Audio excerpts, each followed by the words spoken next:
¿Por qué es tan importante?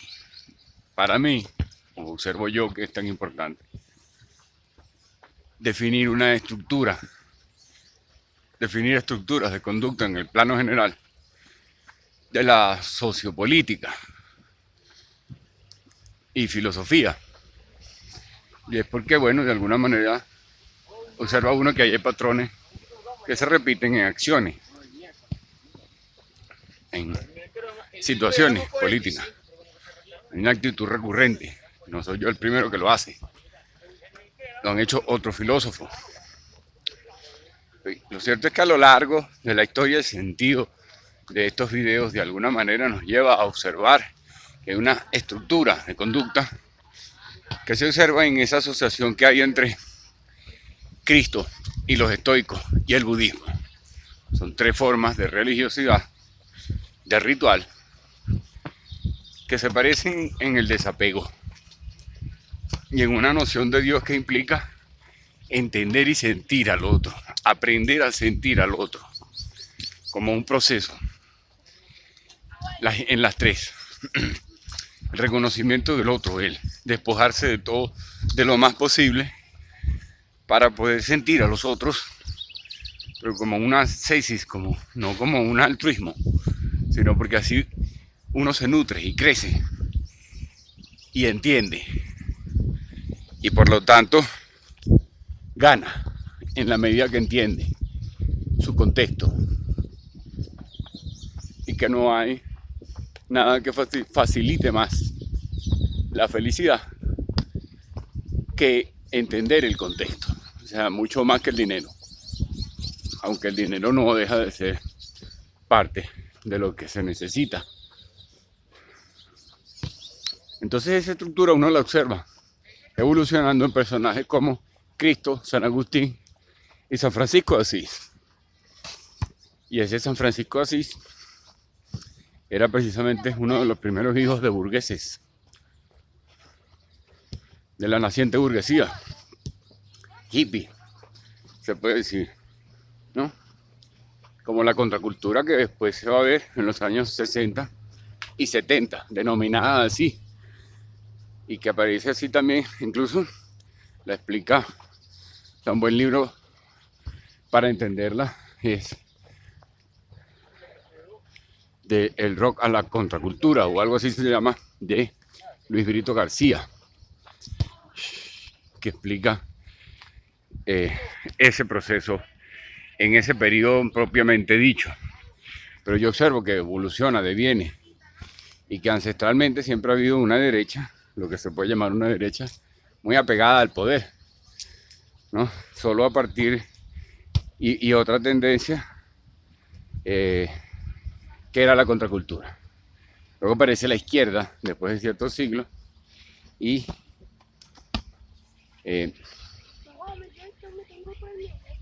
significa pues como una alternativa, pero viene siendo el mismo liberalismo, ¿no? Colindando siempre entre lo que es la contracultura, como en Carlos Marx, pero con un pie en el liberalismo. Y en la propuesta comunista viene siendo un resumen de una investigación de formas de vida en las que ancestralmente, ciertamente sí las hubo, y se pueden considerar que fueron exitosas en largos periodos, pero que querer retomarlas en estos tiempos tiene unas determinadas consecuencias. En definitiva, todas esas teorías, o sea, no me interesa tanto más criticar o revisar esas tendencias, como no sea para definir por contraste la estructura que consideramos esa inevitable y que queremos retomar, llamándola cultura silvestre. Lo interesante, lo que realmente me interesa, es el hecho de que esas tres tendencias que practican el desapego son teorías que se basan en el presente de alguna forma, ¿no? Aunque, bueno, sin lugar a dudas, esa interpretación del reino de los cielos de Cristo, yo la considero dudosa, porque yo creo que es la experiencia de su tiempo, como habíamos visto, por el mar Egeo, lo más probable es que cuando Cristo ya tenía 200 años de conocerse el estoicismo y de andar pregonando filosofía en las calles, en las estradas de los pueblos, De manera que yo creo que hay una evidente influencia en Jesús de Nazaret del estoicismo. Y seguramente una gran facultad de cura por hipnosis, que se sabe que puede ser practicada con mucha destreza por mucha gente. O por otra forma. O sea, porque el problema es que la explicación positivista reduciría mi campo de lectura. Y lo que estamos haciendo aquí, sin lugar a dudas, que son lecturas de periodos basadas en libros, en información de libros, y en la intuición, la experiencia vivida, etcétera, etcétera. El hecho está en que esas tres, o sea, lo que insisto que quiero recalcar es que esas tres tendencias, el estoicismo, el cristianismo inicial, que tenía poco que ver con que tiene poco que ver con el catolicismo, porque el catolicismo en realidad es una perversión, son un modelo de vida que hereda el ritual, la forma de actuar de los emperadores romanos, no de Cristo. Eso es evidente, o sea, todos lo saben, se nota. Y quienes heredan o asumen la forma de sabiduría o de acción de Cristo, o sea, de la actividad, son los apóstoles, y todos son mártires. Y es la única forma en la que se podían consagrar. Pero los otros, que también la retoman, mucho tiempo después, son San Agustín y San Francisco de Asís, como dije. Y ambas son tendencias que practican el desapego por su propia deducción, ¿no? Y luego pudieran conectar con Erasmo de Rotterdam y el Marqués de Sade, para terminar de definir una estructura que a final de cuentas no es propiamente de origen popular. Podría serlo, pero es indistinto. Pueden ser burgueses que abandonan por completo, por su deseo, por su búsqueda de conocimiento, de aprendizaje, y la sensación del deseo, ir a la plenitud del deseo, se va a traducir en conocimiento, en una nueva forma en la que va a aparecer, si de verdad hay conocimiento, ¿no? Entonces, si no es una simple masturbación. Lo que quiero decir es que en esas tres tendencias aparece el presente como valor fundamental. O sea, vivir el presente, descubrir el presente, que es lo que acabamos de hacer. ¿Y qué es el presente? El yo. ¿Ves? El yo. Habíamos hablado del yo, el ego, el ser y el sujeto. Antes, como categorías con las que nos nombramos y nos descubrimos. Entonces, bueno, hay que asumir la trampa, superar pues la trampa del temor al narcisismo o al estar siendo narciso cuando te expones y dices quién eres de una u otra manera. No tiene que ser, de hecho ya lo se hace, ¿no? A través de memes. La gente dice cosas de amor, se burla de ella, se burla de sí mismo. Y eso es parte de lo que me parece tan interesante, de que este mecanismo de control se haya convertido en una excelente herramienta de expresión y de comunicación de la diversidad. ¿Ves? Pero el hecho está en ese descubrir el presente. Y sobre el presente se pueden decir cosas tan buenas, interesantes como que dura 4 segundos, probablemente, en la cabeza, antes de llegar a todas las partes del cuerpo. Dice algunos estudios que puede durar 4 segundos el presente. Después ya es pasado. Por ejemplo, se puede decir eso. Y por ahí se pueden hacer muchas investigaciones muy interesantes que permitan, quién sabe qué construcciones que sean útiles. Una vez que se crean y se creen, pasan a ser útiles por ahí. Pero del presente se pueden decir otras cosas ya más presentes aún y más evidentes.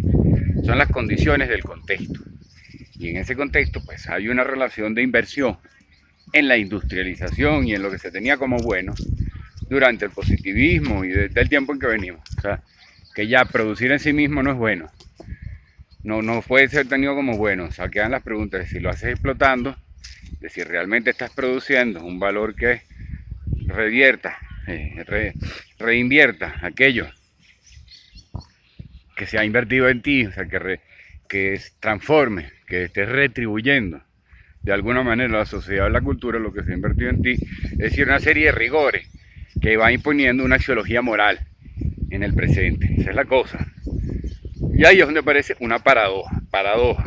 Recordemos, están las dicotomías que son conflictos artificiales creados por un estatus de clase media que los necesita como constructo identitario, la mayoría de las veces, como el comunismo, el feminismo, etc. Y están las paradojas reales, como esta que nos estamos encontrando ahora, que en la medida en la que vamos conociendo y descubriendo el contexto, nuestro presente se hace más difícil de vivir, porque hay que entenderlo. Y vivir el proceso es el presente es una práctica sensitiva, cotidiana. Buenos días, que en la forma silvestre, o sea, que en la forma académica establecida o formal por cualquiera que sea la institución, por cualquiera que sea la cultura, se llena tanto de preceptos que no puedes, o sea, de tantos elementos y patrones que tienes que conocer, cánones con los que tienes que cumplir, que el presente queda diluido y desaparece.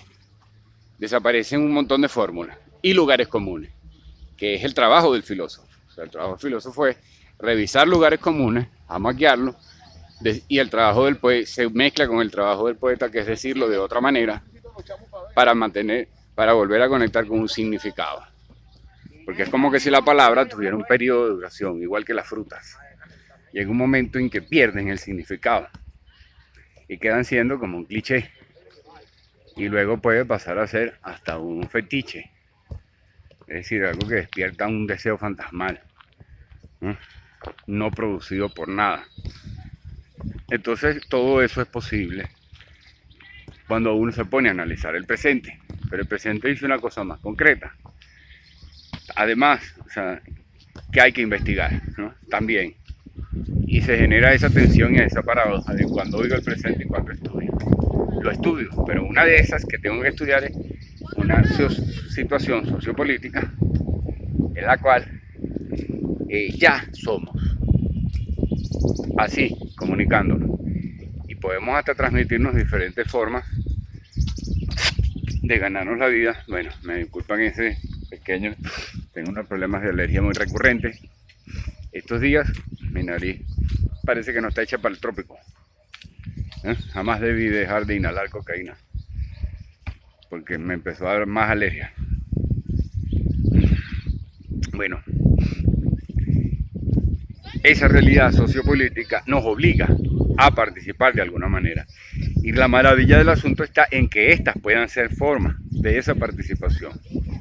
Estos mismos videos que yo hago van siendo formas de esa participación, de ese alimento. Entonces, habrá que ser franco, habrá que transmitir lo necesario para que en formas de organización nacientes se sepa o se aprenda el estudio que hemos hecho aquí en Venezuela, producto de este bastante interesante, por decirlo de la mejor manera, intento de revolución o de cambio estructural que no llegó a haberlo, o que en todo caso sí lo hubo, ha sido por un accidente lleno de elementos y lleno de factores, y no necesariamente feliz. O sea, no necesariamente fue que hubo un cambio estructural hacia algo que pudiéramos considerar bueno, ¿no? Pero hay que adelantar la pregunta de qué consideramos bueno, porque en el cambio de un punto de vista es donde podemos romper con ciertos prejuicios que quizás nos están haciendo ver nuestra propia situación, nuestro propio contexto de la forma más desfavorable.